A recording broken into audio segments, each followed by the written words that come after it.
Klabu ya KMC FC baada ya kushuka daraja kwa msimu huu, ambapo kwa michezo 30 ambayo wameicheza kwenye ligi kuu msimu huu wamebahatika kupata alama 9 tu, ambazo ni takribani michezo mitatu na sare moja, ambayo ndio wamefanikiwa kwa kile ambacho wamekivuna kwa msimu huu. Hivyo wameshuka daraja, lakini baada ya kushuka daraja wametoa ujumbe kama ambavyo inasomeka hapa kwenye taarifa ambayo imeandikwa na idara ya habari kutoka KMC. Nitakusomea kama ambavyo imeandikwa. Nasema, kwako wewe mkazi wa Kinondoni, mdau wa mpira na mshabiki wa KMC FC, kwanza tunatumia fursa hii kutoa shukrani kwenu kwa mapenzi makubwa mlioyaonyesha katika msimu huu licha ya changamoto za hapa na pale, ila kamwe hatuwezi kuacha kuthamini mchango wenu,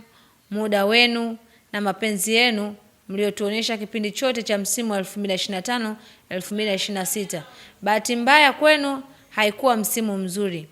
Ilikuwa ni msimu wenye kupanda shuka kiasi cha kufanya timu yetu ishuke daraja. Kushuka daraja kwa KMC sio ndio kufa kwa KMC FC. Tumeibeba hii kama changamoto na tunarudi tena ofisini na kutafuta njia mbadala ya kuhakikisha timu yetu inarejea ligi kuu tena kwenye kipindi kifupi kijacho.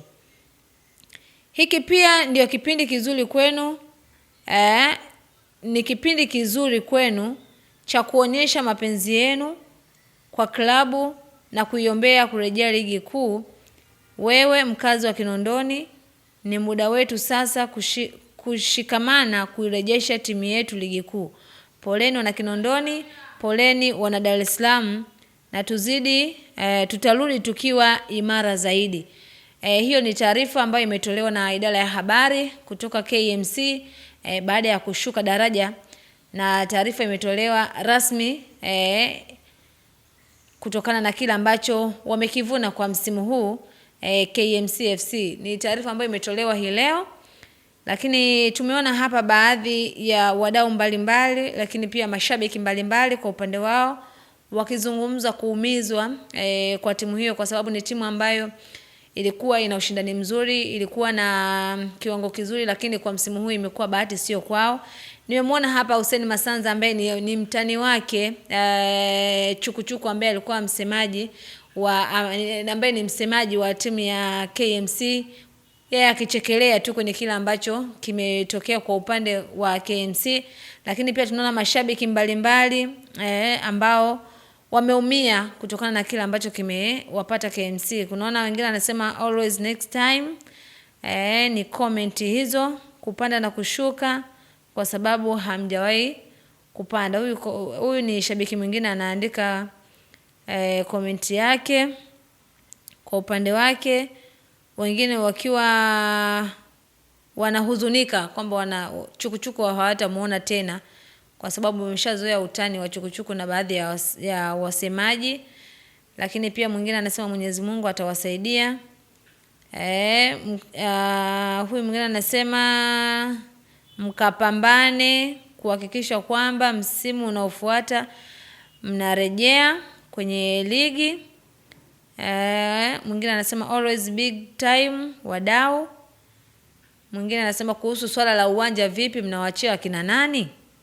Hao ni baadhi tu ya mashabiki mbalimbali ambao wametoa maoni yao kuhusiana na kila ambacho kimewapata ama kimeikuta klabu ya KMC FC baada ya kushuka daraja kwa msimu huu. Na vipi maoni yako wewe kwa upande wako, unazungumza nini? Lakini pia unaiona KMC ikirejea kwa uharaka zaidi msimu kwenye ligi kuu kwenye msimu unaofuata? Yapi maoni yako? Tuandikie hapo kwenye comment pale YouTube, na sisi tutaweza kuyapitia, lakini pia kuyasoma kwa namna ambavyo umeshare comment yako. Naitwa Memorasia, ni makamla ni Wilving Trend ambaye alikuwa akikuonesha na kukupitisha kwenye kila ambacho tunakizungumza hivi sasa.